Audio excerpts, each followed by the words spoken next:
Hi everyone, my name is Nidhi Bhatnagar and welcome you all in this channel. तो आज की video में हम क्या सीखेंगे, देखिए आज हम करने वाले हैं क्लास 6 की जेम्स इंग्लिश रीडर बुक से chapter number 5 India at play. काफ़ी अच्छा सा चैप्टर है, काफ़ी नॉलेज देने वाला ये चैप्टर है।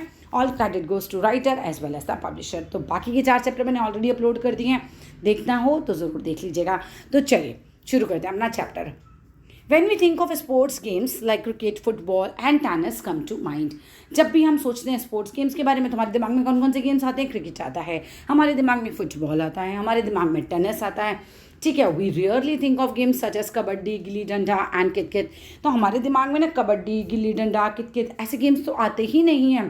दो they have been with us for centuries. जबकि ये गेम्स है ना, जो हमारा ये कबड्डी हो गया, खो खो हो गया, ये वाले गेम्स तो सेंचुरीज से हमारे साथ हैं, मतलब हमारे देश में खेले जाते हैं। And are played enthusiastically in almost every village and city of India. और ये जो गेम्स हैं हमारे, ये बहुत ही उत्साह के साथ जो हैं वो गांव में और शहर में हमारे देश में खेले जाते हैं। What are these games? ये कौन से गेम्स हैं and where do they come from? और ये वाले गेम्स जिनकी हम बात कर रहे हैं, खो खो, कबड्डी, गिल्ली डंडा, ये कहाँ से आए हैं and what do they mean to us? और इनका हमारे लिए क्या अर्थ होता है?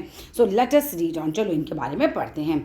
इन the history of human kind, अगर हम इंसान का इतिहास देखें तो sports has always played an important role. तो जो स्पोर्ट्स हैं, जो खेल हैं, जो गेम्स हैं, है ना, इनका तो हमारी ज़िंदगी में बहुत इंपॉर्टेंट रोल है। Both as a source of amusement, यानी कि इनसे हमारा मनोरंजन भी होता है, and a means of keeping the mind and body fit. और हमारा जो दिमाग है और हमारी जो बॉडी है वो भी खेलने से फिट रहती है।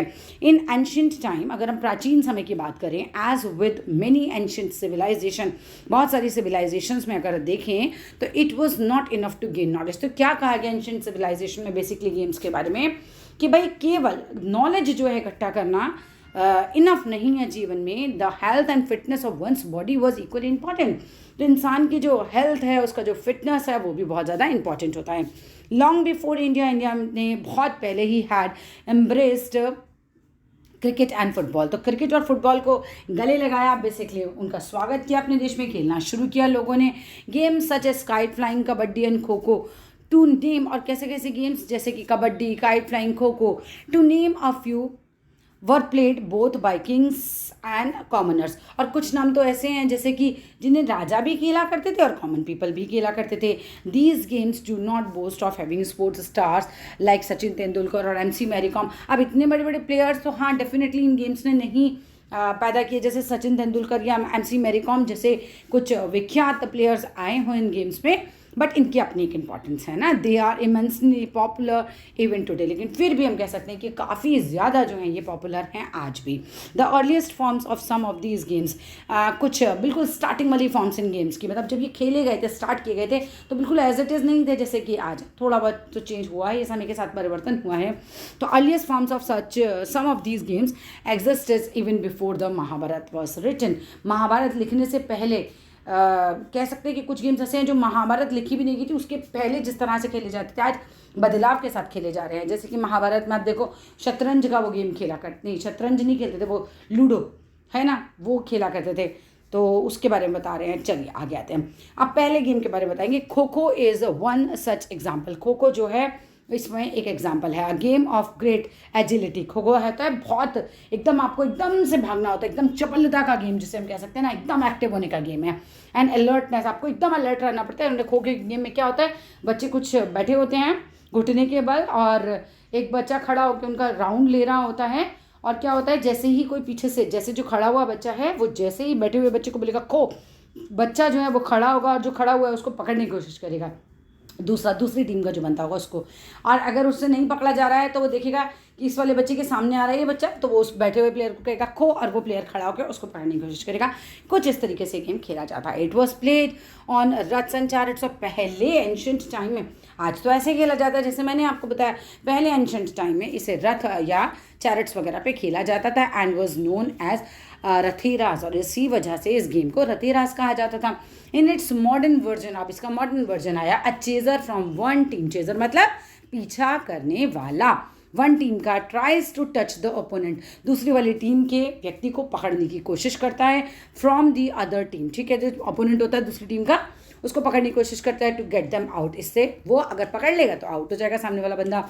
द चेजर में pass his or her task to a teammate. और क्या होता है, टीममेट को वो कह सकता है, जैसे खो बोलेगा ना तो उसका जो टीममेट है वो एक तरीके से भागना शुरू कर देगा। तो टीममेट को वो इसी तरीके से खेला जाता है कि ये देखो, ये एक बच्चा बैठा, 2 3 4 5, एक ये जो दूसरी टीम का बच्चा है ये भाग रहा है, ठीक है, ये इधर भाग रहा है।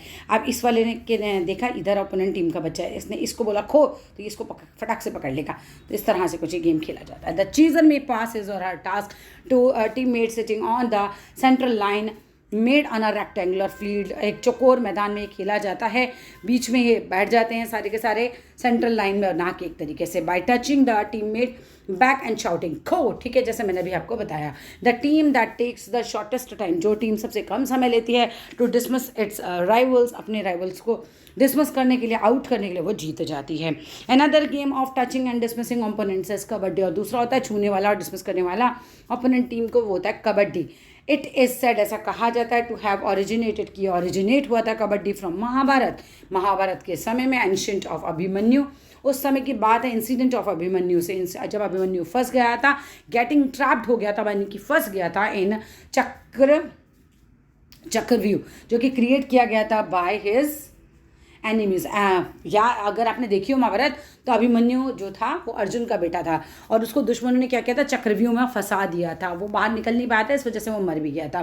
तो kabaddi is a game of breath control. Kabaddi एक सांस रोकने वाला गेम होता है। Raiding and dodging. अब रेडिंग का मतलब क्या होता है, देखो रेडिंग का मतलब होता है, यहाँ पर है रेडिंग का मतलब छापा मारना, हिंदी में छापा मारना, और here entering the area of the opposing team, दूसरे वाले की टीम के अंदर एंटर करना, उसकी जगह पर एंटर करना, जहाँ उसकी टीम की लाइन है उसमें एंटर करना। जैसे एक लाइन बना लो, तो एक टीम इधर है और एक टीम इधर है, इधर से एक बंदा आएगा, इधर की टीम में जाएगा, छू के वापस आना है, पकड़ लिया इन लोगों ने तो फिर आउट, ठीक है। तो ऐसा ही होता है। रेडिंग और डॉजिंग का मतलब होता है चकमा देना एक तरीके से। Avoid by moving quickly, avoiding by moving quickly. A player raids the opposing team, player जाता है दूसरे वाले अपोजिट टीम की अंदर, उनके पास, ठीक है, and tries to touch an opponent, और किसी ओपोनेंट को छूने की कोशिश करता है, and return to his or her team, and all the while chanting kabaddi kabaddi kabaddi, ऐसे बोलते जाते हैं वो कबड्डी कबड्डी कबड्डी कबड्डी कबड्डी। और दूसरे की टीम में उसको जाकर छूना होता है, अगर उन्होंने पकड़ लिया तो तुम आउट हो जाओगे, ठीक है, ऐसा ही होता है। एट द एशियन गेम्स अगर हम बात करते हैं, so for India has always one gold in kabaddi. तो इंडिया ने तो हमेशा से कबड्डी में गोल्ड जीता है। Another popular sport dating back है टू द एंशिएंट टाइम, बहुत पुराने टाइम से चल रहा है, वो है रेसलिंग, कुश्ती का गेम। ये महाभारत मेंशंस करती है दुर्योधन एंड भीम को, ये लोग बहुत अच्छे एकम्प्लिश्ड यानी कि कुशल जो थे ये रेसलर थे। The most famous free style version of wrestling India में होती है आज कुश्ती, ठीक है, विच सिंबलाइज ब्रेवरी एंड स्ट्रेंथ। अगर हम बात करें तो ये जो गेम है ये ब्रेवरी और स्ट्रेंथ को सिंबलाइज करता है। पहलवान और रेसलर्स जो होते हैं जनरली प्रैक्टिस करते हैं अखाड़े में और रेसलिंग स्कूल्स में, एंड दंगल जो होते हैं उसमें एनुअल विलेज कंपटीशन होता है, ठीक है। दंगल क्या है, एनुअल विलेज कंपटीशन, गांव में होता है ना दंगल, दंगल उस पर मूवी भी बनी थी, ठीक है। एनुअल विलेज कंपटीशन होता है, डिसाइड करता है a new champion every year, कि हर साल का नया चैंपियन कौन बनेगा, जो जीतेगा दंगल में वो बन जाएगा। Many Indian wrestlers such as Sushil Kumar, Geeta Phagot and Babita Kumari have gained international fame. इनको तो international fame मिल गया इन गेम्स में, and became the face of Indian wrestling, और इंडियन रेसलिंग का ये चेहरा बन गए हैं। In India sports also has a role in the celebration of festival. India में इनका जो रोल है सेलिब्रेशन, मतलब एक तरीके से फेस्टिवल्स पे होता है, वो है काइट फ्लाइंग। एक तरीके से काइट फ्लाइंग जो है ना वो त्योहारों पे पतंग उड़ाई जाती है, मकर संक्रांति पे भी उड़ाते हैं ना पतंग, और पतंगबाजी कहते हैं। Played passionately by the nobility during medieval times, और मध्यकाल में तो नोबल लोग, एक से अमीर लोग जिसे हम कह सकते हैं ना, वो लोग भी खूब पतंगबाजी करते थे। Now marks many joyous occasions in India, और इस तरीके से एक बहुत ही ज़्यादा मज़ा देने वाला जो है ये ओकेज़न है इंडिया में। The international kite festival is held every year in Gujarat during Makar Sankranti. Makar Sankranti के दिन तो काफ़ी इंपॉर्टेंट लाइन हो जाती है, इंटरनेशनल काइट फेस्टिवल डे भी मनाया जाता है। On 15 August the sky is dotted with kites as people celebrate independence day. 15 अगस्त को भी दिल्ली वगैरह में तो देखो तो बहुत ही उड़ाया जाता है। 15 अगस्त को पतंगबाजी होती है और दिखाया जाता है, मतलब ये एक तरीके से पूरा आकाश भर दिया जाता है कि हम सेलिब्रेट करें अपना इंडिपेंडेंस डे। काइट बैटल्स होती हैं, युद्ध होते हैं, बेटा हम तुम्हारी काटेंगे तुम हमारी काटो, दिखाओ काट के। तो इस तरीके से पतंगबाजी में एक दूसरे की पतंगे काटते हैं लोग। तो are also held where one kite flyer entangle करता है, फंसा देता है द स्ट्रिंग, धागे को, of his or her kite around another kite, मतलब एक पतंग जो है, ये मान लो राम की, देखो ये राम है, ठीक है, ये राम की पतंग उड़ रही है यहाँ पे, और ये शाम है, ये शाम की पतंग उड़ रही है यहाँ पे। तो शाम क्या करता है, अपनी पतंग को राम के धागे में अटकाता है, उसकी पतंग काट देता है, इस तरीके से, इस तरह की चीज़ें करते हैं, कौन किसकी पतंग का काटे, इस तरीके से चलता है ये, ठीक है। सम गेम्स आर प्लेड, कुछ गेम्स खेले जाते हैं फॉर प्योर इन्जॉयमेंट, जैसे कि गिल्ली डंडा, कुछ मतलब नहीं, बस फुल ऑन इन्जॉयमेंट होता है इसमें। For example it is said to have originated during the modern period, ऐसा कहा जाता है कि ये गेम जो है मॉडर्न पीरियड में जो है ओरिजिनेट हुआ था, स्टार्ट हुआ था। It is similar to cricket, ये क्रिकेट जैसा ही है, बट यूजेज द गिल्ली, इसमें गिल्ली का यूज़ किया जाता है। गिल्ली क्या होती है, a small piece of wood, छोटा सा लकड़ी का टुकड़ा होता है, टेपर होता है, मतलब पतला होता है एट द एंड, कुछ इस तरह से गिल्ली होती है, ये बीच में से मोटी, इधर से पतली, इधर से पतली, ऐसे करके ऐसे कुछ गिल्ली होती है, ठीक है, ऐसे गिल्ली, ठीक है। और ये डंडा होता है, इसको यहाँ डाल के मारते हैं, एकदम उछल के जाती है, ये फिर फेंकते हैं इसको, ठीक है। द गिल्ली इज़ हिट विद द डंडा, गिल्ली को हिट किया जाता है डंडे से। And if the fielding team जो है सक्सीड हो जाती है इन कैचिंग द गिल्ली, अगर फील्डिंग वाली टीम ने इनकी गिल्ली को पार लिया, कैच हो गया, तो जो स्ट्राइकर है जो गिल्ली को मार रहा था वो जो है मतलब गिल्ली उछालने वाला, वो आउट हो जाता है। एल्स द डिस्टेंस, वरना distance between the starting point and where the gilli lands is measured with the danda, डंडे से नहीं तो फिर डिस्टेंस नापा जाता है। The team with the highest scores, जिसके हाईएस्ट स्कोर होते हैं वो जीत जाती है। अ वेरी पॉपुलर गेम है among children in rural India में, वो है गिल्ली डंडा, हम कह सकते हैं। It is also played in Nepal, Nepal में भी खेला जाता है एज डांडी बियो, इसको डांडी बियो नेपाल में बोलते हैं, एंड इन ईरान इसको बोलते हैं अलग ढोलक। अनदर गेम पॉपुलर जो है अमंग चिल्ड्रन इज कित और स्टापू, बचपन में मैंने भी बहुत खेला है क्रिकेट और स्टापू। तो सिंपल येट बहुत ही ट्रिकी भी होता है और टेस्ट करता है द प्लेयर्स स्किल, प्लेयर की कुशलता को एट बैलेंसिंग, मतलब वो कितना बैलेंस कर सकता है अपनी बॉडी को, उसको ये चेक करता है। एंड एमिंग, मतलब उसने लक्ष्य जो फेंका हुआ है, जैसे ये देखो, पहले मैं समझा देती हूँ। इस गेम में एम किया, जैसे इसने कि 5 पे जाना है, 5 पे डालना है इसको, ये जो भी ये डली हुई है इसको क्या बोलते हैं तो मैं भूल गई हूँ, ऐसी गोटी टाइप फेंकी जाती है और फिर आया जाता है, इस पर पैर नहीं रखा जाता और कूद कूद के आगे निकलना होता है, फिर इसे को उठाता है लौटते टाइम और फिर वापस जाना होता है, ऐसे करके कुछ गेम होता है ये, ठीक है। आई वाज सो स्मॉल जब मैं खेला करती थी, तो लॉन्ग टाइम। चलिए आगे देखते हैं।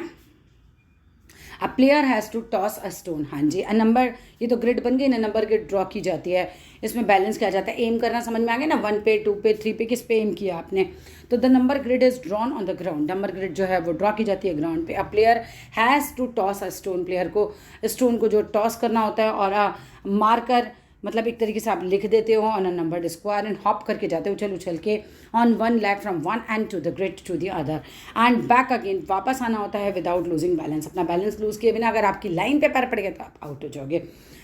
This continues till the player reaches the last square, ये तब तक चलता है जब तक कि प्लेयर लास्ट स्क्वायर तक नहीं पहुंच जाता and completes the lap successfully. This game is played as hopscotch, ये हॉपस्कॉच की तरह खेला जाता है, मतलब इसका नाम हॉपस्कॉच होता है इंग्लैंड में और इसका फ्रांस में नाम होता है एस्कारगॉट, ठीक है। नेक्स्ट देखते हैं क्या है। Most of these games require the full involvement, ज़्यादातर इन गेम्स में फुल इन्वॉल्वमेंट की ज़रूरत होती है और वंस बॉडी एंड माइंड के। However a game like chess जो है can only be won with the strategies of a sharp mind, chess एक ऐसा गेम है जब आप स्ट्रेटेजी बना के दिमाग में बहुत शार्प माइंड से इसको खेलते हो। टुडे इंडिया जो है प्राइड्स इटसेल्फ, इंडिया को अपने ऊपर गर्व होता है on the feast of former world chess champion जो हमारे हैं वो आनंद जी, विश्वनाथन आनंद जी जो हैं, एंड ये ग्रैंड मास्टर कोनेरू हम्पी, ठीक है, ये मतलब वर्ल्ड चैम्पियन रहे हमारे यहाँ के। Incidentally the pride also lies in the fact, मतलब कह सकते हैं कि प्राइड इस बात में भी है that the game is set to have originated in India, कि जो शतरंज का गेम है वो इंडिया में ओरिजिनेट हुआ है। ये नहीं कि केवल चैम्पियंस ही हमारे यहाँ वर्ल्ड चैम्पियन, ये गेम ओरिजिनेट भी इंडिया में ही हुआ है। Ancient texts like Ramayana and Mahabharata call the game, क्या बोलते हैं इसको, चतुरंग बोलते हैं। According to the Persian poet Firdaus, an Indian king sent Chaturanga board, एक चतुरंग बोर्ड होता था to the king of Persia, from where the game spread to the rest of the world, और यहाँ से जो है पूरा का पूरा वर्ल्ड में वो फैल गया था। The traditional games are a significant part of our cultural heritage, इस तरह के पुराने जो गेम्स हैं बहुत ही सिग्निफिकेंट, काफ़ी इंपॉर्टेंट पार्ट अदा करते हैं हमारे, ये हमारे कल्चरल हेरिटेज का, जो हमारी विरासत है, एक तरीके से हमारे कल्चर की जो विरासत है उसका एक अभिन्न अंग है। वी प्ले दैम, हम इन्हें खेलते हैं to exercise our body and mind, अपनी बॉडी और माइंड की एक्सरसाइज के लिए, टू टेस्ट अवर एजिलिटी, अपनी एक्टिवनेस को चेक करने के लिए, अपनी स्किल को चेक करने के लिए, अपनी कुशलता को चेक करने के लिए, and most importantly to have fun, और मज़ा तो आता ही है। But these games also contain in them the spirit of our history, इनमें हमारा इतिहास भी है एक तरीके से। They may not inspire the kind of frenzy, ये हो सकता है कि भाई इंस्पायर ना करे। फ्रेंजी का मतलब होता है बच्चे ग्रेट एक्साइटमेंट, हो सकता है इनमें बहुत ज़्यादा एक्साइटमेंट ना हो। दैट गेम्स लाइक क्रिकेट में जैसे आपको बहुत ज़्यादा होता है easily do, but they carry forward our legacy, ये हमारे लेगेसी को कैरी फॉरवर्ड करते हैं प्राचीन काल से लेकर अब तक, and give us our identity, और हमें हमारी आइडेंटिटी देते हैं। लेगेसी का मतलब होता है हमारा ट्रेडिशन, हमारा हेरिटेज, ठीक है। और यहाँ फिनिश हो गया हमारा चैप्टर। अब तो एक्सरसाइज है। वीडियो अच्छा लगे तो ज़रूर लाइक कीजिएगा, चैनल को सब्सक्राइब कीजिएगा, शेयर कीजिएगा। Thank you.